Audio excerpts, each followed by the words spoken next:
नमस्कार दोस्तों, स्वागत है आपका भारत 2.0 चैनल में। और आज हम हैं सैदपुर तिनटेंगा, इसके बगल में जो गंगा जी बहती हैं, हम उन्हीं का वीडियो कवर करना चाहते हैं। और जैसा कि हमने पहले आपसे डिस्कस किया हुआ था कि पोटेंशियल गैंगेटिक बेल्ट के बहुत ज़्यादा हैं। अगर हम टूरिज़्म के पर्सपेक्टिव से देखें, लॉजिस्टिक्स के पर्सपेक्टिव से देखें, या फिर इंडस्ट्रियल डेवलपमेंट MSMEs के पर्सपेक्टिव से देखें, तो मुझे जहाँ तक लगता है कि अपॉर्चुनिटीज़ तो बहुत सारे हैं, पॉइंट है इनको टैप करने का। और हमारे साथ कुछ लोग हैं भी जो बटेश्वर थान, जो गंगा के उस किनारे पड़ती है, वहाँ के लिए ट्रैवल कर रहे हैं। तो धन्यवाद कैमरामैन भास्कर का जो हमारे साथ आए और कुछ बातें करने के लिए।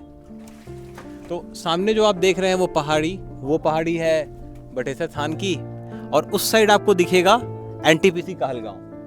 NTPC कहलगांव बहुत टाइम से है। और देखिए, एक चीज़ जो मैं हमेशा से कहता आता हूँ कि अगर किसी जगह पे NTPC है तो उसके इर्द गिर्द MSMEs या इंडस्ट्रियल हब्स खोलना बहुत आसान काम है। क्यों है? क्योंकि भाई आपको इलेक्ट्रिसिटी की सप्लाई बहुत ईजिली मिल जाती है।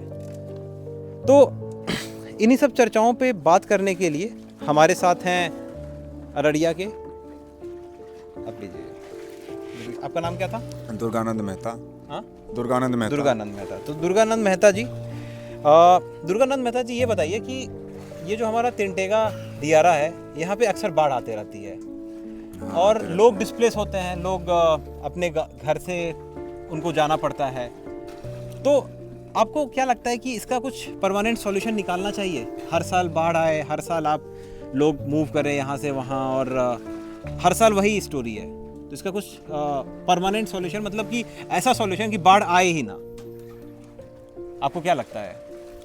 यहाँ के लोकल प्रतिनिधि को ये चीज करना चाहिए सर। करना चाहिए ना? करना चाहिए। तो और इसमें समस्या ये होती है ना कि देखिए, लोकल प्रतिनिधि ही नहीं कर सकते, जो यहाँ के MLA साहब हो गए या MP साहब हो गए, क्योंकि उसके लिए एक मैसिव फंड की जरूरत पड़ती है, बहुत पैसे की जरूरत पड़ती है, और एक विजन की जरूरत पड़ती है कि 5 साल 10 साल 15 साल में ये जगह कैसा डेवलप होगा।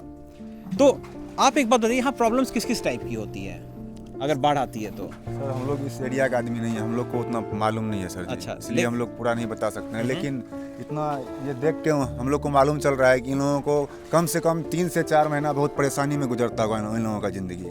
गुजरता होगा, ये गारंटी है, ये गारंटीड है। हाँ। और उस टाइम पे सोचिए, लोग खाते कहाँ होंगे, इनके जानवर क्या खाते होंगे, लोग जो बच्चे हैं वो बेचारे क्या खाते पीते होंगे। सरकार मान लेते हैं कि कुछ राशन देती है इनको। सरकार कुछ सूखा राशन देती है इन लोगों को, लेकिन वो कितना दिन, 3 महीना 4 महीना देती तो नहीं है। एक ही बार आता है, फोटो खिंचा के जाता है, वीडियो बना के जाता है, बस हो गया। हाँ, तो खाना पूर्ति के लिए वो आता है करने के लिए अपना वो। हाँ, और कई बार ऐसा होता भी है कि उनकी इंटेंशन अच्छी होती है, चाहे जो भी यहाँ के लीडर हों, लेकिन वो एक 3-4 महीने के लिए तो राशन दे नहीं सकते हैं, हर दिन के लिए राशन दे नहीं सकते हैं, दे नहीं सकता है वो। और फिर आप सोचिए, बीमारियां भी हो सकती है इस टाइम में, क्योंकि पानी है। बिल्कुल। पानी से जो बीमारियां हो सकती हैं वो तो हो ही सकती है। तो सिर्फ ये कहानी यहाँ की नहीं है। आप अगर ऊपर जाइएगा तो कोसी के प्रभाव से अररिया, मधेपुरा, सहरसा, सुपौल, ये पूरा ही एरिया हर साल बाढ़ के चपेट में आता है। इनसे ज्यादा तो अभी मैं गया था उधर बैरेज एरिया में घूमने के लिए, इससे ज्यादा पानी उधर का आदमी, मतलब यहाँ पे देख रहे हैं ऊंचा जगह जाके शरण ले लेता है यहाँ पे, लेकिन वहाँ पे ऊंचा जगह भी नहीं है शरण लेने के लिए, ऐसा हाल है वहाँ पे। हाँ, भयावह स्थिति है उधर का, भयावह स्थिति है। तो एक चीज आप देखिए, गौर कीजिए कि गंगा कितनी विशालकाय है कि नहीं विशालकाय। तो यहाँ पे अगर हम कंटेनर शिपमेंट्स को हम अलाउ करें, मतलब कि बड़े बड़े जो कंटेनर्स हैं उनको हम अलाउ करें यहाँ से कलकत्ता जाने के लिए, तो उससे फायदा क्या होगा कि आप यहाँ पे पोर्ट्स बना सकते हैं। और अगर पोर्ट्स यहाँ पे बनती है तो यहाँ के इर्द गिर्द के जो 150 गांव हैं, उन सब गांव के जो लोग हैं उनको यहीं पे रोजगार मिलेगा। यहाँ रोजगार आज मिल जाएगा। एक बात बताइए, आप किसी भी पॉलिटिकल पार्टी को सपोर्ट करते हैं, इससे मतलब हम नहीं रखते हैं, बिहार से सबसे ज्यादा लोग बाहर मजदूरी के लिए जाते हैं कि नहीं जाते हैं? इस बात से आप भी एग्री कीजिएगा। बिल्कुल। तो ये एक समस्या है कि भाई उनको घर परिवार को छोड़ करके बिहार से जाना पड़ता है। अगर सरकार वो व्यवस्था करे कि उनको सारा रोजगार यहीं पे मिल जाए, और वो पॉसिबल है, ऐसा नहीं है कि वो पॉसिबल नहीं है, यहाँ पे पॉसिबल है। आप अगर एक पोर्ट बनाते हैं, आपके सामने एनटीपीसी है, तो यहाँ कितने सारे डेवलपमेंट के काम हो सकते हैं।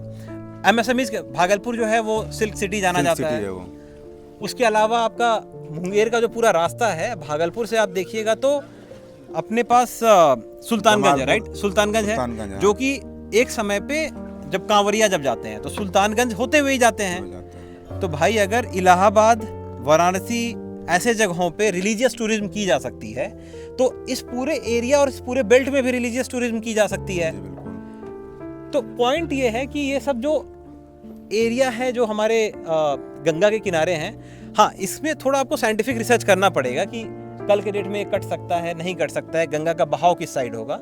लेकिन यहाँ पे कुछ पोर्ट्स एक स्ट्रेटजिक लोकेशन पे वो तो बनाए जा सकते हैं और उससे रोजगार तो क्रिएट की ही जा सकती है। जी, बिल्कुल। और जो रोड के ऊपर आप अगर कहलगांव वाले रोड पे गए होंगे, भागलपुर से कहलगांव का रास्ता है, वो कितना खराब था, बहुत खराब था कि नहीं था? बहुत। इसमें आप किसी से कोई कंट्रोवर्शियल टॉपिक है ही नहीं, खराब था तो खराब था। खराब था वो।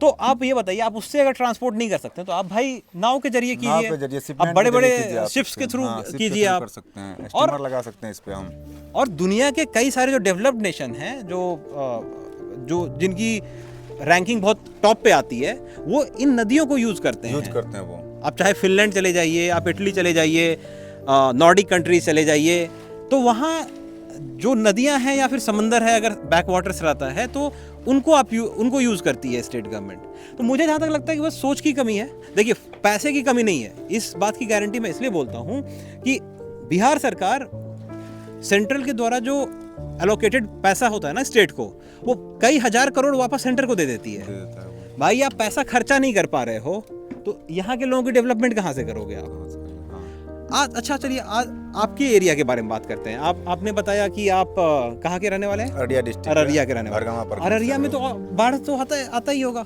आता है, लेकिन हमारे एरिया में, हमारा एरिया थोड़ा ऊंचा स्थान है तो हम लोग के एरिया में नहीं आता। अररिया साइड से निकल जाता है, उधर परमाने नदी है, उधर से निकल जाता है, और इधर सुपौल के साइड होकर निकल जाता है पानी उधर। करेक्ट। तो हम लोग बीच में है तो हम लोग का एरिया सूखा लेकिन रहता है। आपने वो बाढ़ पीड़ितों को तो देखा ही देखा होगा। हूँ। क्या सिचुएशन होता है, थोड़ा बताएंगे? सिचुएशन खराब रहता है उधर का सर। उधर मतलब कि क्या बताऊं, जितना मेरा हाइट है सर, इससे ज्यादा पानी रहता है, घर में घुसा हुआ रहता है उधर। और हमारे रिलेशन का लोग भी उधर हैं, तो सब जो है वो ऊंचा स्थान हम लोग का गांव पड़ता है, उधर आते हैं वहाँ के लोग यहाँ पे रहने के लिए। किसी का रिश्तेदार है तो वो रिश्तेदार के यहाँ रहता है, किसी का नहीं है तो वो बेचारा जो है वो पन्नी बांध के रहता है उधर। और मैंने कई बार ये भी देखा है कि उनको अपने घर ही मूव करने पड़ते हैं। आपका जो झोपड़ी है, जब लगता है कि अच्छा हाँ ये एरिया कटने वाला है, तो लोग पूरी की पूरी झोपड़ी ही उठा करके शिफ्ट कर लेते हैं। वो अपना भविष्य देख करके देखता है कि हमारा ये इतना, ये जैसा कि अभी आप देख रहे हैं इधर ये मिट्टी कट रहा है, तो पीछे उधर घर देख रहे होंगे, वो धीरे धीरे कट के वहां तक पहुंचेगा, तो वो अगला आदमी सोचेगा ना कि भाई मैं यहाँ से हटा ही लेता हूँ।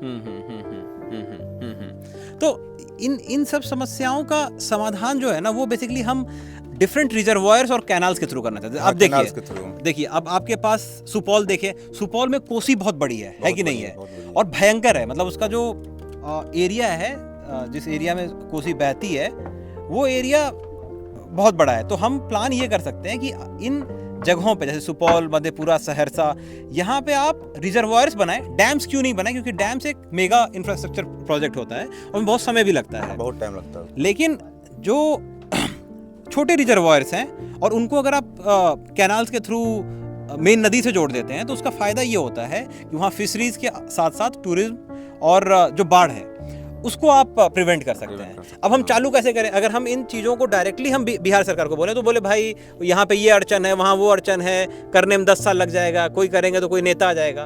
तो आपको इन चीज़ों को बहुत तेज़ करना पड़ेगा। ये नहीं कि भाई आप सोचे अगले साल बाढ़ आया, आपका सारा सामान लेकर के चला गया, जैसा कि अपने वहाँ पुल में हुआ था। जो अपना सुल्तानगंज का जो पुल है, वो पुल ही टूट गया।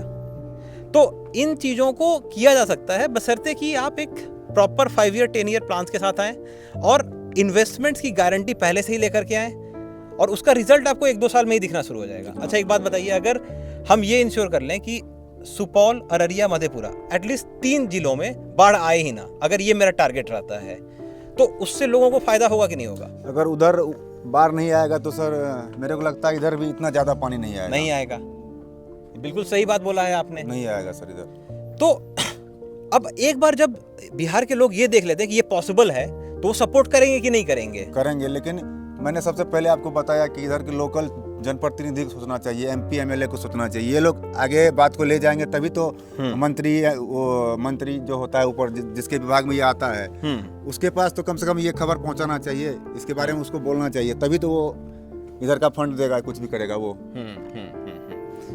गुड, ठीक है, धन्यवाद। Thank you sir.